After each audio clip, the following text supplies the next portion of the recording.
Olá, alunos! Tudo bem com vocês? Farei a leitura de um conto. O conto chama-se O Tesouro no Quintal. Era uma família grande a nossa. Pai, mãe, 5 filhos. Grande e pobre. Papai, pedreiro, mal conseguia nos sustentar. Mamãe ajudava como podia, fazendo faxinas e costurando para fora. Mas, mesmo assim, a vida era bastante difícil. Papai vivia bolando formas de reforçar nosso orçamento doméstico ou de pelo menos diminuir as despesas. Foi assim que lhe ocorreu a ideia de uma horta. Morávamos numa minúscula casa de subúrbio, não longe de uma bela praia, que, contudo, raramente frequentávamos. Era lugar de ricos. Casa pobre a nossa, sem nenhum conforto, mas por alguma razão tinha um quintal bastante grande, do qual, para dizer a verdade, não cuidávamos. O capim ali crescia viçoso e no meio dele jaziam abandonados pneus velhos, latas, pedaços de tijolos e telhas. Papai olhava para aquilo pesaroso. Um dia, chamou os 2 filhos mais velhos, meu irmão Pedro e eu, e anunciou: vamos fazer uma horta neste quintal. Proposta mais do que adequada. Nós quase não comíamos legumes e verduras porque eram muito caras. Mas, se plantássemos ali tomate, alface, agrião, cenoura, teríamos uma fonte extra de alimento. E o mais importante, sem custo. Sem custo, mas não sem trabalho. Para começar, teríamos de capinar aquilo tudo e revirar a terra para depois plantar e colher. Meu pai não hesitou.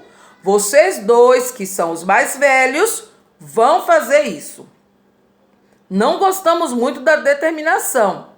Não éramos preguiçosos, mas preparar a terra para fazer uma horta não era bem o nosso sonho e representaria um grande esforço.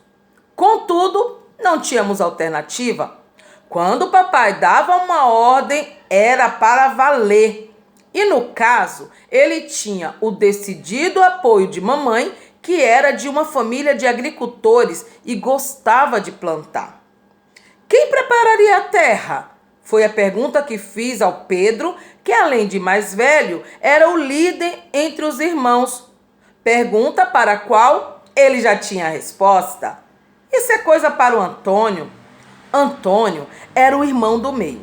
Com 9 anos, era um menino quieto, sonhador, mas não era muito do batente, de modo que fiquei em dúvida. Como convencê-lo a fazer o trabalho? Deixa comigo, disse Pedro, que se considerava muito esperto. Eu sei como convencer o cara. E sabia mesmo, porque Pedro era dono de uma lábia fantástica, argumentava como ninguém. Ah, sim, e sabia contar história. Histórias inventadas por ele, claro. Era com uma história que pretendia motivar o Antônio a capinar o pátio. Eu estava junto quando ele contou a tal história. Era uma boa história. Segundo um famoso professor, séculos antes, piratas franceses haviam andado pela nossa região e ali haviam enterrado um tesouro. Expulsos pelos portugueses, nunca mais tinham retornado, de modo que a arca com joias e moedas de ouro ainda estavam no mesmo lugar, que podia ser o pátio da nossa casa. O tesouro será a nossa salvação, concluiu Pedro entusiasmado. Antônio estava impressionado. Se havia coisa que ele acreditava, era em histórias. Aliás, estava sempre lendo. Era o maior frequentador da biblioteca do colégio. Quem sabe procuramos esse tesouro? Perguntou ele. Era exatamente o que Pedro queria ouvir. Se você está disposto, eu lhe arranjo uma enxada.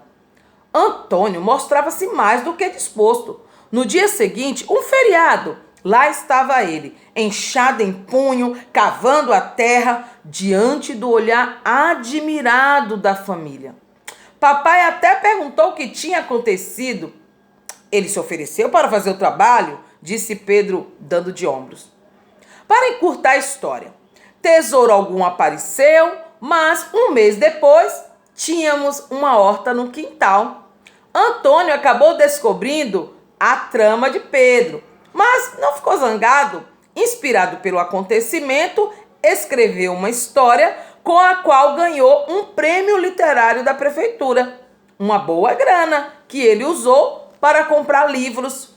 Hoje é um conhecido jornalista e escritor. Acho que ele acabou mesmo encontrando o tesouro.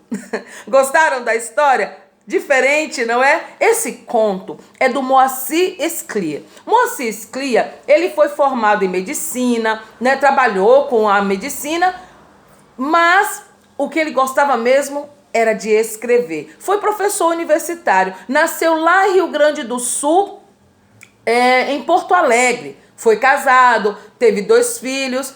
Mas uma coisa interessante da vida do Moacir Sclia, os pais deles vieram lá da Rússia. Isso mesmo, da Rússia. Então, Moacir Sclia era descendente dos russos. Agora, esse conto, como todos os outros contos, tem um narrador, tem personagens, tem um ponto de vista e tem um enredo. Nesse caso, o narrador foi de primeira pessoa. Por que primeira pessoa? Porque o próprio personagem contava a história. Olha que curioso isso, não é? E contos é sempre muito bom. E eu gosto muito do Moacir Sclia. E interessante nesse conto é que diz que o Antônio estava sempre lendo. E ele lia muito, frequentava a biblioteca lá da escola dele. E aí diz que ele se tornou o quê? Um grande jornalista e escritor. Então ele acabou achando um tesouro. Então, lembre-se, leitura é tudo. Um abraço e até a próxima!